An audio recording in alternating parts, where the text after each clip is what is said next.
Hello everyone, and I hope you are doing great. This is Blast Art, and we have a lot to talk about concerning the latest manga chapter of One Punch Man.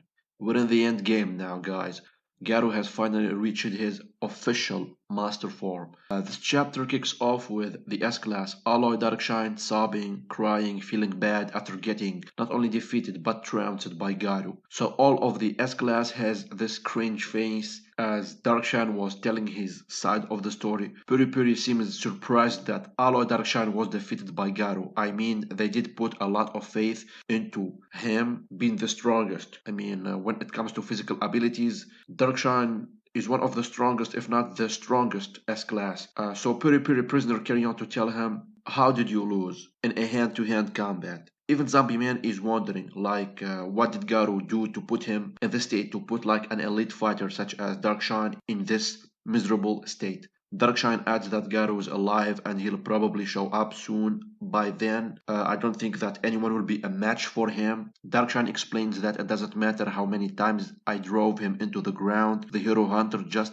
kept standing up. Also got the sudden surge of power. It's like he was despair incarnate, absolute evil. This is very interesting description since later on in the story, that's what the S-Class are going to feel when facing off against Garou. The shot then cuts to the most important part of this manga, Garou's official masterization. This is it, guys.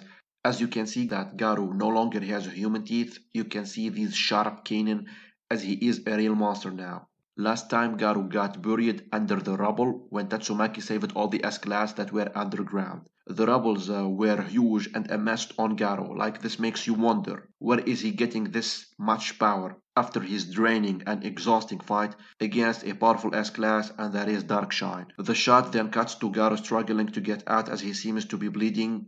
He also seems to be reaching his limits. He adds that the evil he needs to carry is all clear now. Garou then says that he doesn't seem to quite understand what's really going on with his body. The more he gets beaten down, the more powerful he feels, the more power he feels rising inside of him. Did I just get beaten too hard by the muscle statue? Even my head feels super cleared up right now. Alright guys, let's talk about this. I'm going to compare this scene with what happened in the webcomic of One. Webcomic chapter 76, page 12. After his fight with Darkshine, Garou reveals that his body is acting strange. It's not obeying him anymore. Did I overdo it? Garou asks. He adds that he feels as if he is going to die. Also, there is another side of Garou that is revealed in the webcomic, and that is his weakness as a human. You see, guys, in the webcomic, Garou says that in the end, I'm just a human in every definition of the word. Garou questions himself, what was I trying to do? I always knew the standpoint of heroes and monsters from the beginning. Was I a human this entire time? Garou carried on to explain his bitter hatred for the word unfairness and how he hates people creating this unfairness as well. So, in the end, did I just want to die like this? In my opinion, and some might disagree, and I am actually perfectly fine with that, nothing can beat this scene. It just makes so much sense. Garou has to feel this way, has to be reduced to nothing in order to reach his perfect master form.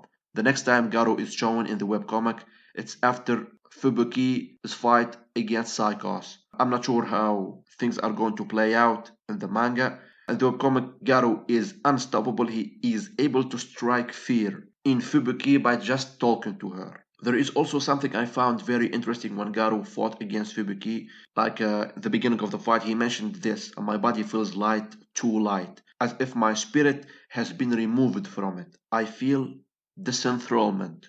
Unbounded, like the meaning of it. This could indicate that the entity known as God did intervene with Garou's transformation as he kept pushing him and lending him power to take out the S-Class heroes. So maybe this entity known as God can attack Earth and eradicate humanity without any obstacles, like it revealed to Homeless Emperor. Now back to the manga version. Garou believes that he can do it now. He can ascend to the threat level God. Then the shot cuts to an epic monster Garou eating other monsters. I have to say this, guys, this looks absolutely threatening. The way Murata draws this, it's perfect. We also get to understand why Garou does the things he does. Garou mentions that he has to become a being who can plunge humans into the deepest pits of despair and terror for all eternity. I will become despair incarnate, and in the midst of their universal feelings of fear, they will come together and be grateful for their lives. Unreasonable attitude, and the one who gives birth to such inequality will be no more. In a world where survival is uncertain, crime will disappear, bullying, discrimination, even war will dissipate. What the world needs is not justice based on equality, it needs equality based on absolute evil. It seems that Garou is using evil for the sake of destroying evil. And then, like, he gets reminded of Teryu crying. This could mean that Garou isn't ready to fully, like, give up his human self. He is reminded of that single moment. This is very interesting, guys. Murata chose this scene and only this scene. Teryu asks Garou how come he knows this place very well, the monster underground base. Garou replies, because I am a monster. It is also shown in the panel. And then we see this epic shot of the beginning of the monster transformation. This has to have its own theme, you know, guys. This is too epic. After that, we have this epic shot of Monster Garou overall appearance. He seems to have some kind of an exoskeleton. As Janos mentioned, actually, in the webcomic, his blood, skin, and hair have formed into this hideous, monstrous way. There is no going back now, guys, okay? Garou is officially a monster. I am super excited, and I know as a One Punch Man fandom, guys, we are super excited for this. How Murata will reveal him in the battlefield. Imagine this, guys. Imagine if Garou just walks to an entire group of S-Class and starts the fight. That would be really epic. But I guess we have to wait and see on how things will unfold in the upcoming events. Garou doesn't seem like he lost his sanity. He says, yes, that's right. And then the shot cuts to Piri Piri talking to Darkshine. I believe the next Garou reveal will be on the battlefield. Darkshine admits that Garou has broken his spirit. But believe it or not, guys, Garou is in pain more than Darkshine. Speaking about psychological and physical pain. Although Darkshine kept saying that he was drunk with his own power, he didn't understood what was really going on. My overwhelming strength isn't something that I should be proud of. Alright, now Amai Mask steps into the scene as he delivers this powerful kick to Darkshine. Absolutely powerful kicks, like he launched him away. I really like this scene, it's amazing. Now it's important to know that in the webcomic, the one who delivered an attack to Darkshine, like tried to making him return to his senses, was Piri Piri Prisoner. But in the manga, the fact that Amai Mask does this, it's almost as epic if not better. Darkshine tells the Sweet Mask that he doesn't blame him for feeling that way, like being mad. And then like Amai Mask cuts loose. He just loses it. The vein starts popping in his face, his neck, and then he delivers this flurry of brutal kicks to Darkshine. Then Sweet Mask says this: you choose now to whine in self-pity and poor excuses? Do you even realize how late we are in the game? This mission has no room for cowards. Go home. Darkshine gets back to that sobbing position like nothing happened, guys. I believe having Sweet Mask attack Darkshine relentlessly really serves to showcase the incredible endurance of Darkshine. It's like nothing happened to him. This is Amai Mask, guys. We are talking about the savage. You know, guys, when he fights, how he became.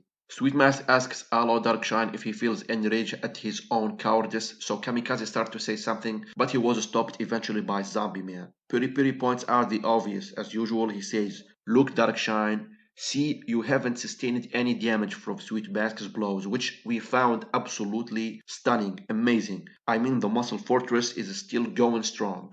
Piri Piri tries his best to make Darkshine realize how powerful he is and like to help him get back in his top game. Sweet Mask also steps in and tells him this: you shouldn't let your weak self take over, no matter how many step backs we have to endure, how many times I disappoint myself, I'll stand back and continue forwards. These lines were shown with an epic scene of Drive Knight getting shot down by Soikorochi Jet and getting back, transforming into that epic motorcycle Lance transformation, and then the Jet transformation, the flying chariot. I mean, an upgraded flying chariot. I really like Sweet Mask's speech. It's really inspiring. The confidence within Darkshine starts to build up again as he says, I won't let it end like this. It seems that not only Darkshine had a change of heart, but also Atomic Samurai, as he points he wants to work in group to take down the enemies. And at that exact moment, the Beast Tank Top Master arrives through airlines. Now we have more S-Class within the field compared to the webcomic version. This is truly exciting, guys. Again, we have Darkshine, Atomic Samurai and his disciple E. Iron, Sweet Mask, Big God, Drive Knight, Pretty Prisoner, Zombie Man, and let's not forget about Metal Bat, he is on his way.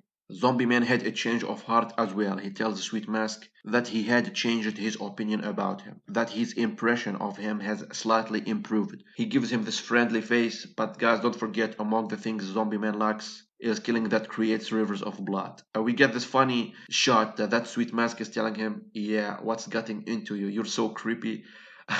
Very funny, actually. The last panel shows a proud child emperor with the S-Class as they seem to have this harmony, working together as a team, as a powerful group. And then another funny interaction between Sweet Mask and Zombie Man. Sweet Mask says, try not to drag us down. Zombie Man replies, you got it, disgraceful Mask. Sweet Mask then just loses it, like he starts grabbing the hair of Zombie Man. What an amazing chapter, guys. I love it, I love it, I love it. It was worth the wait. I really have nothing to complain about concerning this chapter. I mean, it's 10 on 10 when it comes to Morata chapters, guys. Story-wise, artistically, I really did like this chapter. I know, guys, a lot of you did as well. I can't wait to see what happens next.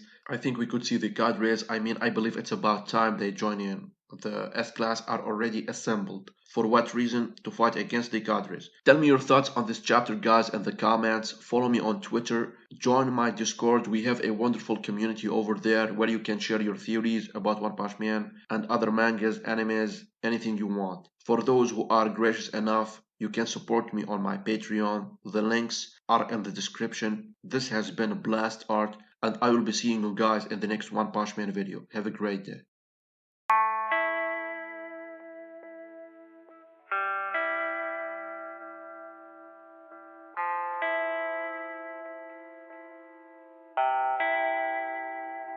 And I just wanna go somewhere where I could just stay inside, where I could just lose my mind.